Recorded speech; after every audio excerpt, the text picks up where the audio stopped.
Canowindra Challenge. It's an international ballooning challenge that happens every year in Australia. 45 to 50 balloons, which is pretty impressive, all flying over the countryside up here. And we're competing for prize money and glory in the Australian ballooning community. So there's a number of different tasks that we try and complete. The main one is basically a judge-declared goal, where the judge sets a target somewhere and we need to go and fly to that and get as close as possible and throw some sort of marker down. Other than JDGs are hesitation waltzes, where we get a choice of the targets we need to fly towards.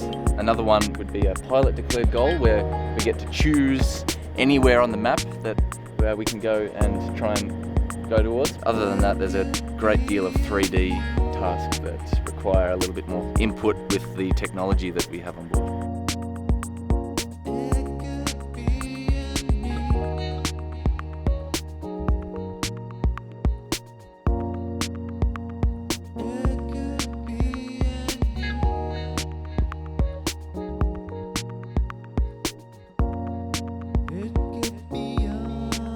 The Key Grab is a fun event that we get usually at some point during the competition, where the aim of the game is place something on a pole in the middle of a big field.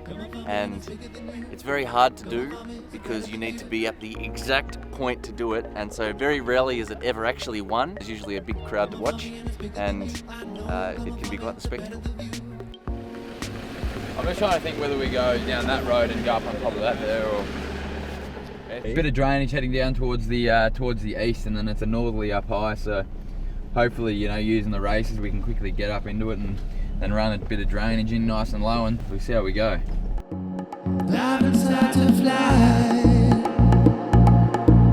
Flying you will find, you're finding them before. Yeah, getting in position, getting the job. Look over there, you can see where they are. Diamond start to fly. You go left at 1500. You will find, you're finding them before. Diamond to the web of your design. Diamond start to fly. And you will find. Just took out the Key, baby.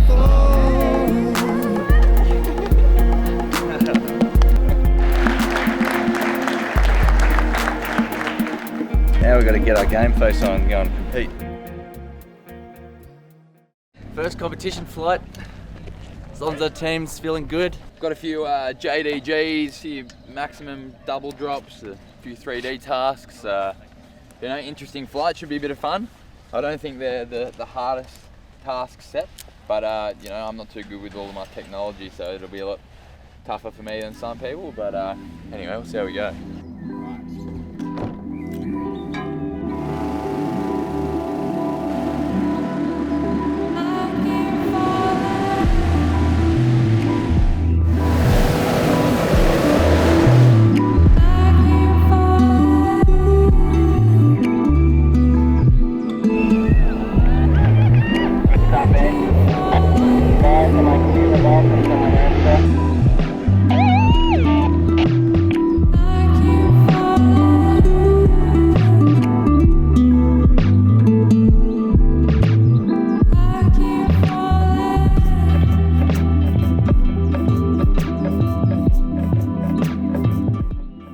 I reckon we would have got 1,000 points for the first one, so that's a good start.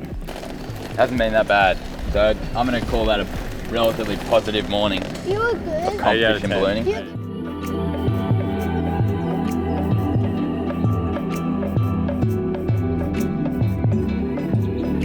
PZs are prohibited zones, and so they're areas that you just don't want to be with the balloon. It's somewhere that the landowner is not happy with us, which is just a natural part of ballooning. It's usually livestock or something like that.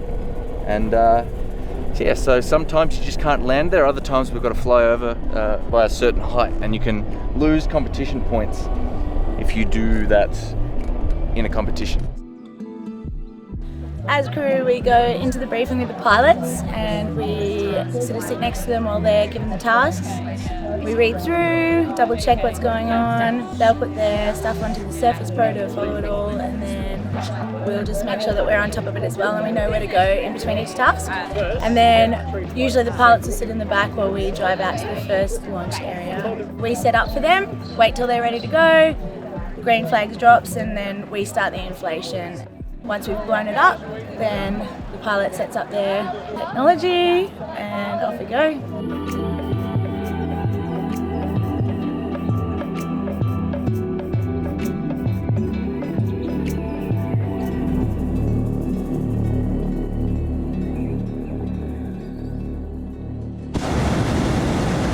That was a PZ Eddie. Oh, fuck!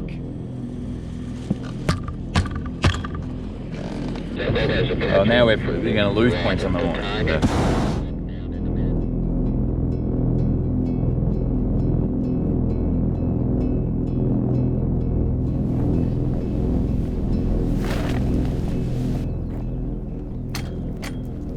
Yeah, that's the romance of ballooning. 1 minute it's all hunky-dory, and the next minute it just rips out your heart. Yep, ran out of wind, ran out of time. And you know, that's it. Still a long week. Oh, we're starting to descend quite quickly. We're heading towards what's called a terminal descent.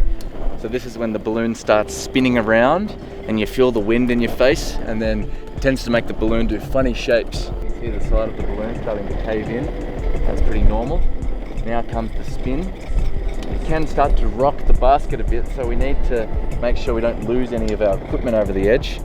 And we're going to go down into another layer of wind, so you'll feel a big boom, and you know, as we go into that different direction of wind. You got to fight every urge to burn, because it feels quite unnatural to go this quickly in a balloon. But that's what these little Zonzo ones are made for, made to do stupid stuff like this.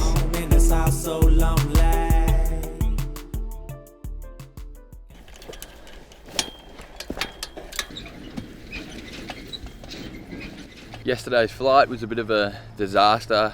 Pato and I sort of stuck ourselves out to one side and didn't make it to the task in time, so sort of dropped a few points yesterday and went down in the rankings a little bit. But we've got 4 tasks this morning. Good opportunity, lots of markers to be thrown, so hopefully we can bring up some points again, and we'll see how we go.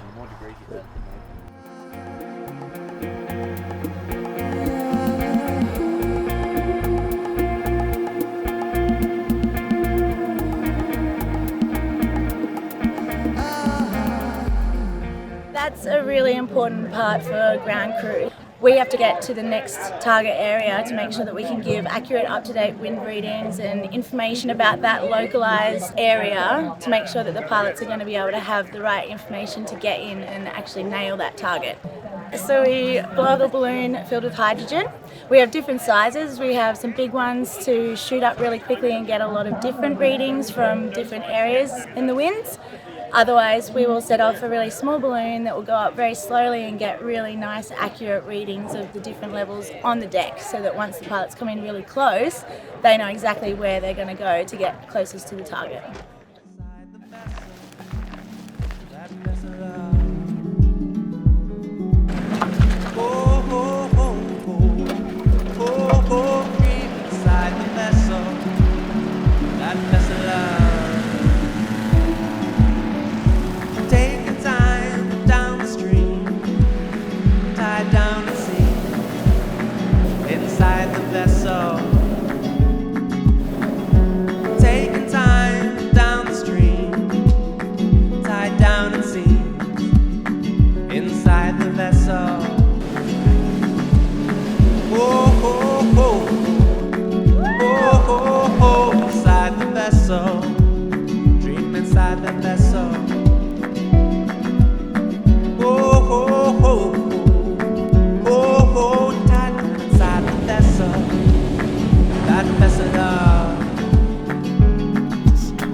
I don't know, yeah, it's just like that. Just like that, you know, it's the winds do what they want. Sometimes you're there, sometimes you're not. You know, sometimes it can work really well for you, and other times, you know, you just get hung out to dry. So I think that was probably the kind of morning that we had.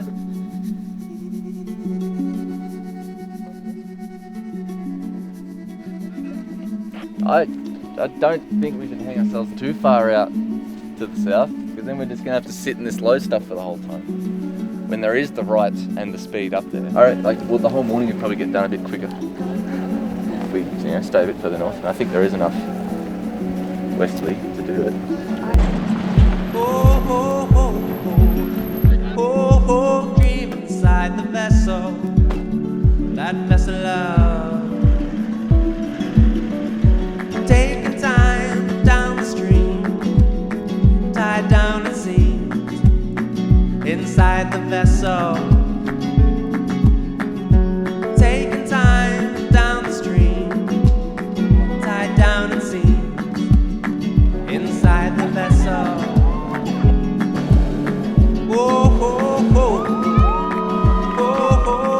Inside the vessel, dream inside the vessel.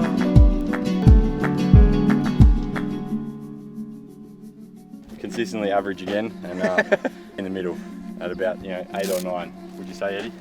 Yeah, consistently average. Don't put it back up. We're not. That's stupid, yeah. Consistently average from birth Till death.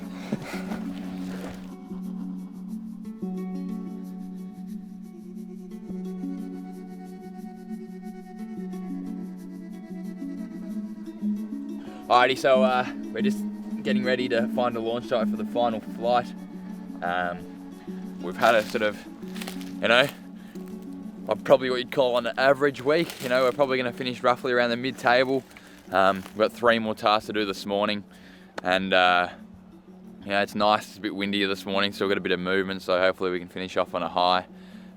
It's been a great week. We've all had a lot of fun, lots of learning, lots of tasks that we've buggered up, lots of tasks that we've done well on, so hopefully we can just sort of take this momentum leading through into Mudgee and use these mistakes as something we can try and get ourselves into the top 5 at Nationals. So anyway, it's been a good week, and hopefully we keep cracking on.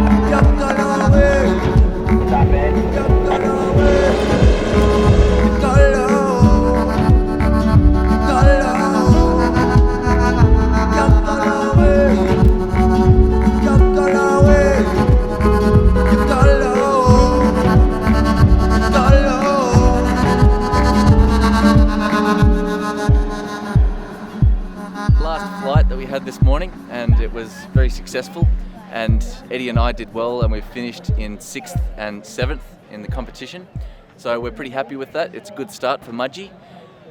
There was a bit of a downer when Eddie managed to scorch the bottom of his balloon and take out a couple panels, but that's life, that happens, and we'll go back and get on the sewing machine. But it's been a good competition, and we're feeling nice and confident for Mudgee now.